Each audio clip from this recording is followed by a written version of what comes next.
Are Muslim youths in Malaysia and Indonesia becoming more conservative? I hope they are, inshallah. That's actually good. Let's have a look.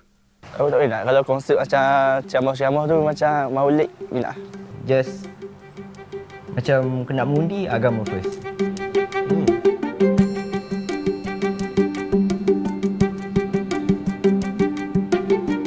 In Malaysia, researchers are reporting growing conservatism among Malay Muslim youths. The results of the 2022 general election and the 2023 state election show that many young Muslim voters put their support behind the Islamic Conservative Party. I'm not surprised because, like, look at the world events that are happening. Like, where does all this liberalism and this so-called modernization lead us to? We're having so many problems in this world. Like, it can be because, like, people are more interested in Islam these days, but it can also be because, like, a lot of those so-called liberal parties are just failing. Like, they are promising so much to the people and they're not doing their job correctly even. Parti Islam se-Malaysia, or PAS. Beyond politics, there's a growing trend of many youth turning to religious influences as their guide. One example here in northeast Peninsular Malaysia is Ustaz Azhar Idrus, a Terengganu-born preacher who has more than 1.7 million followers on TikTok Mashallah. and Instagram. Let's get there too, inshallah.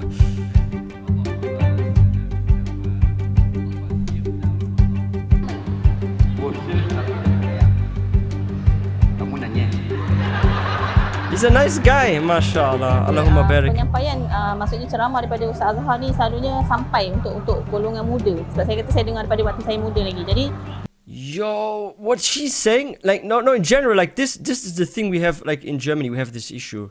Like in Germany we have like some preachers and they are only focused on like adults, right?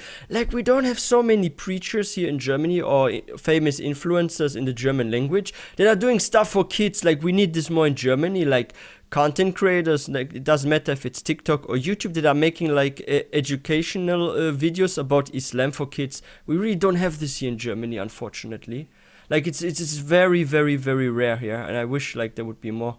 ni selalunya sampai untuk golongan muda. Sebab saya kata saya dengar daripada waktu saya muda lagi. Jadi senang nak kita yang orang muda ni nak dapat apa penerangan di depan situ.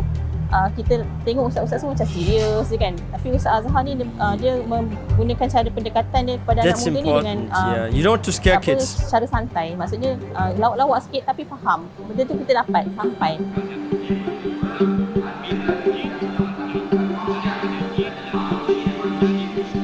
It's good.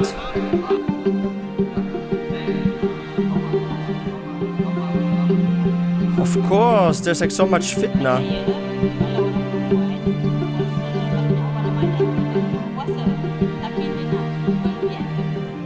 Bila kita dengar tadi, saya baru je dengar tadi, ada konsert LGBT di bulan Ramadan. Apa pendapat kita sebagai orang umat Islam buat konsert LGBT di bulan yang mulia?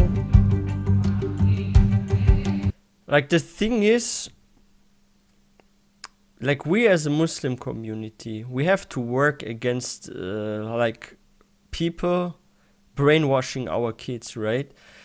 Like, how do I explain this? So when I was younger and I went to like primary school, like stuff that we learned about Christianity there, it was pretty innocent and normal during my days when I was young. And now when I look at like what's happening at like primary school and what I hear from people and from my cousins that are younger and what like neighbors are saying, like kids are already learning certain things that I did not learn when I was young. And it's the same with like discovering the body basically and this and that. Like they're teaching stuff that I don't think people at that age should learn about, right? Or like with LGBTQ, this and that. Like, why do you need to show this to small kids? Like, why is this something for kids? Like, shouldn't you teach your kids like the basics, like basic math? What is like 2 + 2 is 4? What is 5 - 3? It's 2, and this and that. Like, kids should learn the basics about like math, about the language. Maybe a bit of history is okay, right? But why do you have to like try to indoctrinate certain values or morals that are from your faith, right? Why is it not like something more universal, something that's, how do I say, like more in the not like gray zone, but let's just say something that's not directly related to any lifestyle, but that is like general, right? Like I said, just math, history, maybe the language. You can play some like innocent games, like maybe some volleyball or something, maybe like a bit of tennis or badminton. Like you can do like normal stuff that doesn't have to do with any lifestyle. Like if you don't want to teach any religion, then also don't teach any LGBTQT or whatever sort of stuff. Like don't teach small kids that they should go to music concerts, for example. Like that is your lifestyle, that is your choice of living. You don't need to force this upon children. Like this is the problem that I see like a lot, and the lessons about like sexuality and stuff like that. Like why do kids need that? Like parents should be the ones teaching this to kids and not the school, because then with 11 years of age or 12 they learn about it and they want to maybe try this out. A'udhu billah. So this is the issue that I have experienced when I look at now the schools and how it was when I was younger. But konsep LGBT di bulan yang mulia. Stuff has changed, right?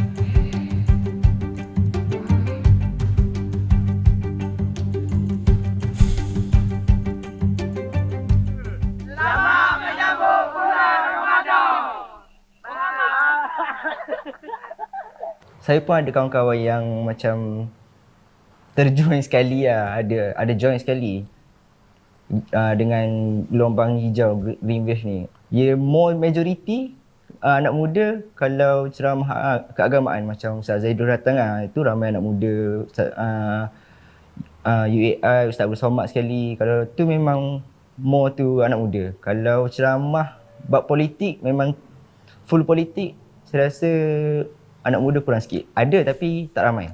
Hello. But I don't think, like, the thing about like younger people in general is, and this is not just because of religion, but I don't think like young people in general are really into politics, right? Like, sure, you could say, okay, religion, like, yeah, I'm a practicing Muslim, so I don't want to vote for a party that does like maybe haram stuff, right? Like you don't want to vote for the haram, because if you vote for haram, right, it's like you're like supporting it in a way. Okay, I get this from like an older person's perspective, why someone doesn't vote for like a certain party, let's say, right? Because they feel like, oh, maybe I get some blame too, because if they win and I voted for them and they maybe introduce something that's haram for the country, I took part in the haram. Like, I get why like some older people would feel this way. But I feel like when it comes like younger people, they're just like in general not so interested in politics, right? Because when I was like young, and this was before I became a Muslim, I was also not interested very much in politics, right? When I was like 17 and then I turned like 18 and I could like completely vote with 18, this and that. Like I didn't do my first voting. I think when did I ever like vote? When I voted was maybe like 19, 20 if I ever voted. But I don't think when I was 18 in this year I voted. Not that I remember. And I think in my whole life I've only voted like once maybe. Yeah, I think it was just once. And then I never voted again. But this was like my personal choice, right? But yeah, I don't think young people are really into politics in general. Like, besides religion, right? Like, religion could be a factor. But I think it's just the general loss and no interest in politics.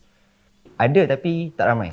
Kalau kat media saya, kalau tubik pasal ceramah pasal politik, saya akan tengok sampai habis lah untuk pengetahuan saya sendiri.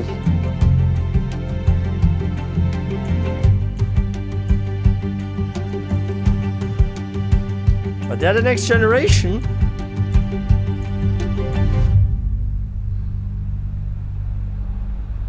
Pada pilihan raya lalu, PAS banyak menggunakan sentimen elemen agama dan juga elemen bangsa yang kita namakan sebagai apa? 2R kan. So inilah antara strategi yang betul-betul mengena lah. So di delivery. Kemudian sebagaimana saya kata, anak muda, literasi politik, kematangan politiknya agak rendah, kemudian dimasukkan dengan info-info terkait dengan sentimen bangsa, sentimen agama, ketakutan bahawa bangsa Melayu akan hilang hak istimewa, ketakutan bahawa agama Islam akan terancam. So ini adalah senjata yang sangat ampuh untuk menarik sokongan.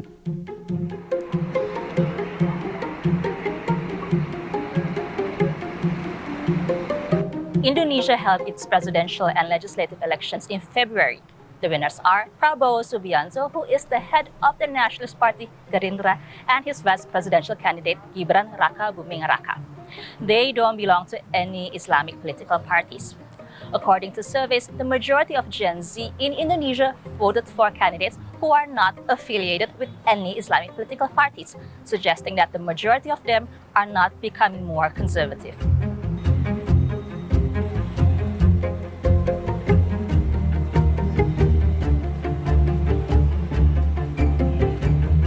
Menurut saya sih bermanfaat sekali ya Kak dengan adanya ustadz-ustadz di platform tersebut ya. Apalagi mengingat kaum-kaum muda seperti kita nih lebih cenderung melek sama gadget gitu. Oh, I need the social media to learn a lot about Islam. If I didn't have my computer and this technology, I would only have the books that I buy or order online, right? Like, when it comes to like lectures here in my city, you have to wait 2 or 3 months to find one lecture here in this area. Like, seriously, we don't have that many lectures. And there are some lectures, but it takes 1 hour or even 2 hours of a drive to get there. And like, imagine there's like a lecture that's being held for like 2 hours somewhere, but you know that you're driving the same amount of time and that you have to actually spend quite a lot of money to get there as well, right? Like with the gas and this and that. Of course, there's like a higher reward as a Muslim. I'm not saying there's like not a reward if you're going for like a long trip in order to like attend a prayer or perhaps get some knowledge. So you get like each step you take or each kilometer you drive, you get more reward, yeah? But is it convenient for your daily life, especially if you're working or if you have like children or you're married and stuff, that you like drive long distances to attend Islamic lectures? I would say no, because sometimes you have to work the next day, you have to get up at a certain time, right? And if it's like in the evening and you have to drive like 2 hours to attend a lecture, and you come home like midnight, and you have to get up the next day, let's say 5 a.m. or something, because you have to pray Fajr and then get ready for work or something. Of course, it's not appealing to go far, so it's easier if you use like your phone, right, using like social media. Plus, the amount of lectures you can attend online is insane. Like, I have sometimes days where I will watch 4 or 5 hours of lectures in a single night.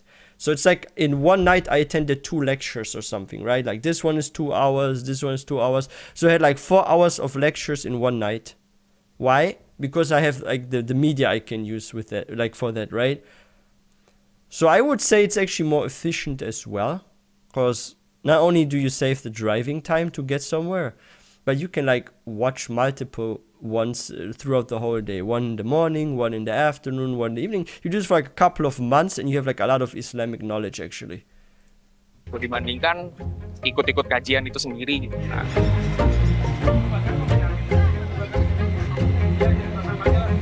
But you have to be careful from who you take knowledge as well.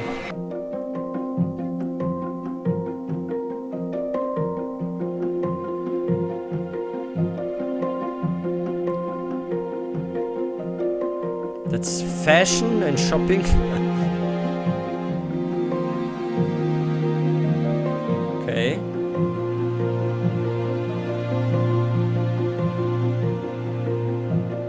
Yeah, everyone's different. Untuk mencari tahu tentang Islam itu tidak di medsos begitu, karena memang kita si Islam pasti dari kecil sudah diajarkan Islam. Jadi medsos itu sebagai ilmu tambahan saja.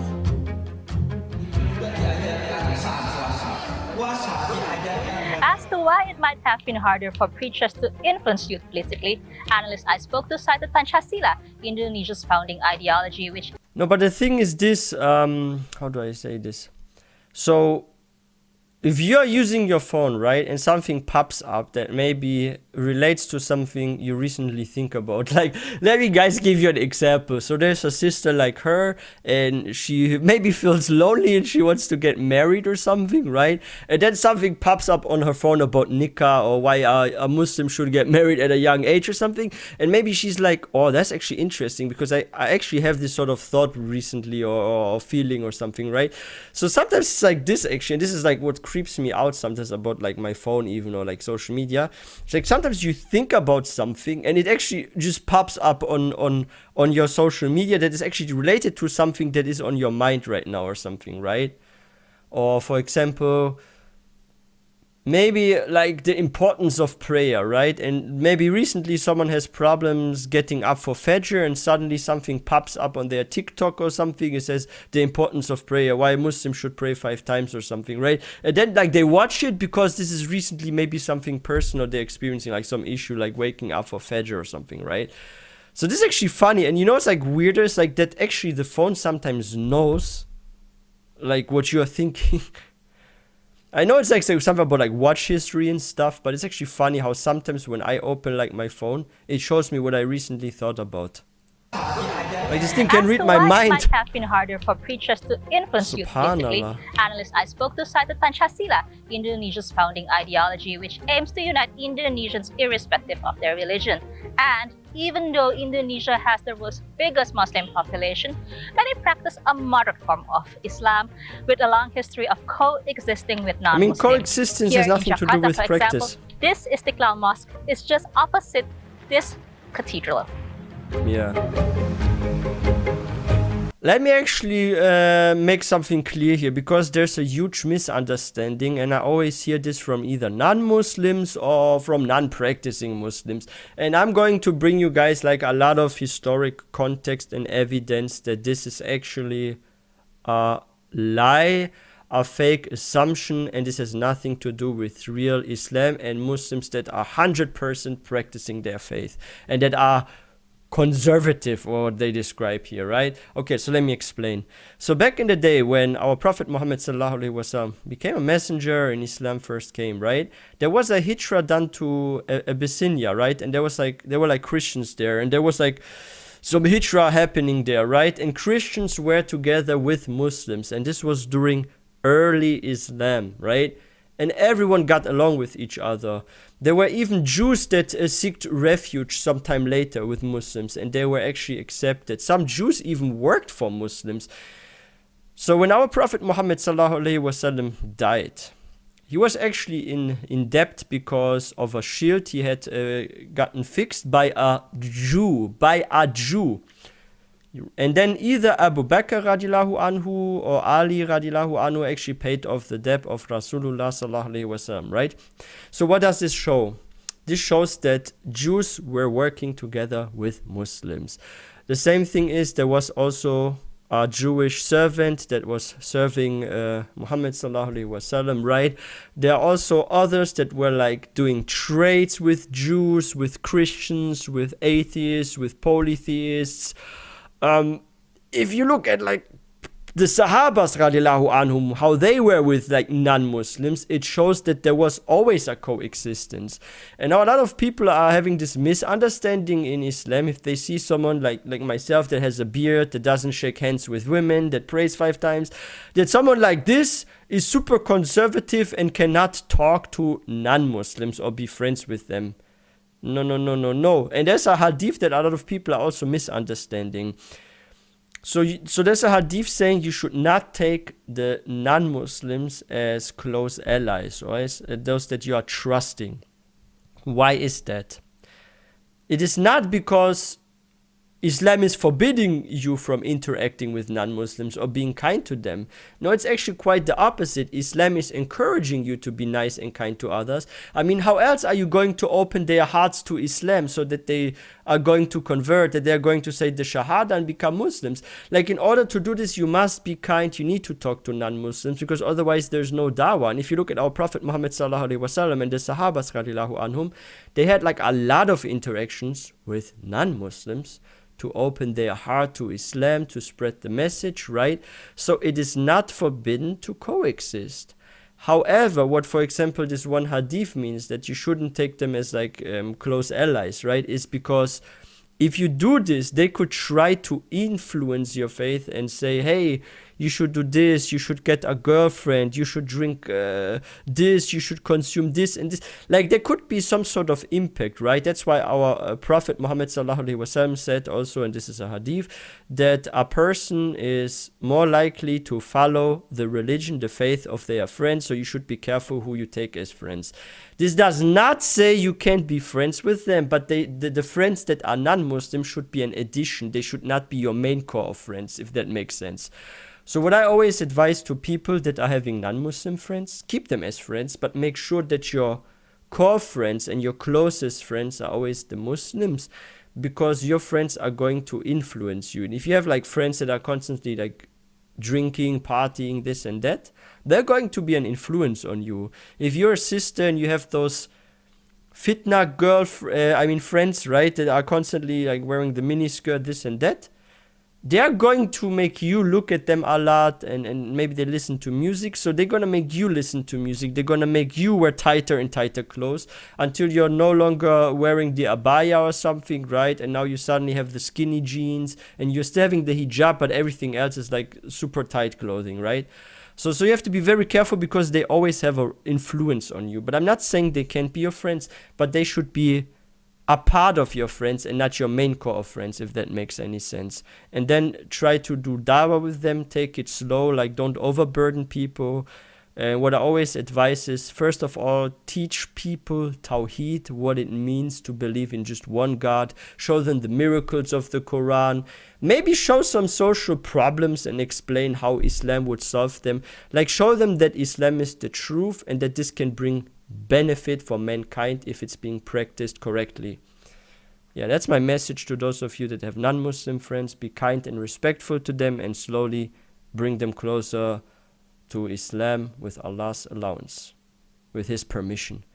But yeah, guys, if you are new to this channel, please don't forget to hit that subscribe button for more content. If you guys enjoyed this video, please don't forget to give this one a thumbs up, and I will see you guys next time, inshallah.